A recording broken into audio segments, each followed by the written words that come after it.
everyone. Today I want to talk about hormones and their functions. And I want to talk about the organs that create those hormones. A lot of us, when we think of hormones, we think about estrogen and testosterone. There are at least 10 major different hormones that come from different organs. And the thing that I have learned over the years is that, for example, you can have a thyroid problem and it can be a reason why your estrogen or your testosterone is imbalanced.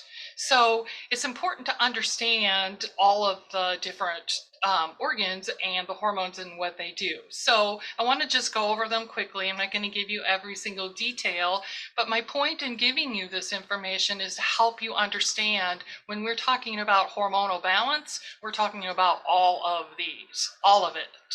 So one of the big ones, like I said, is thyroid. Thyroids have a lot to do with metabolism, weight, liver, skin, hair. So we all know that those are important things in our body, and they can make us feel ill if they're too weak, or they can make us feel hyper, even for thyroid hormones if they're out of balance.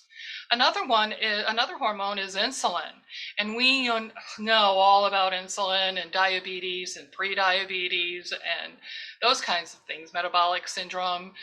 And it's secreted by our pancreas, and it helps keep our blood sugars leveled when we eat not appropriately, or we don't eat enough protein, or we eat too much sugar. So insulin is a hormone. And trust me, if people that are diabetic, they'll tell you how much better it feels to be not diabetic, because they have felt that before.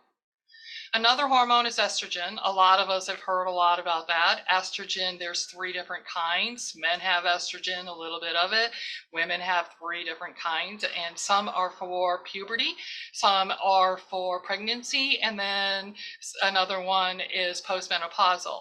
So estrogen is a big topic, and estrogen, as we know it, can cause havoc in young women with hormonal headaches, with problems with their menstrual cycle, all of those things. And when they have problems with those issues, when they are younger in cycling, it is more likely, and actually most likely, that when they go through menopause, they've had a lot of issues prior to that, and those don't seem to go away. It seems to be harder to go through menopause if you have issues like that.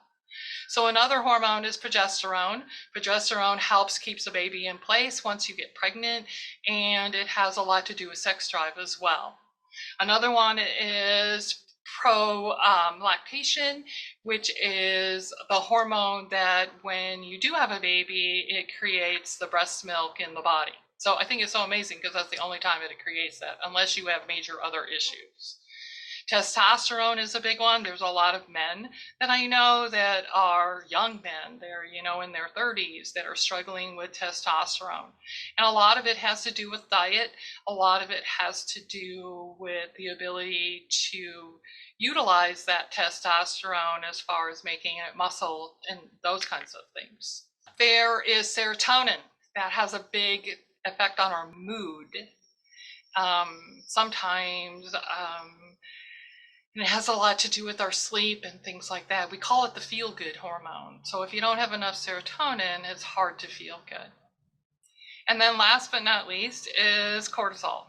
Cortisol is that fight or flight hormone, the adrenaline hormone. When we get excited or struggle with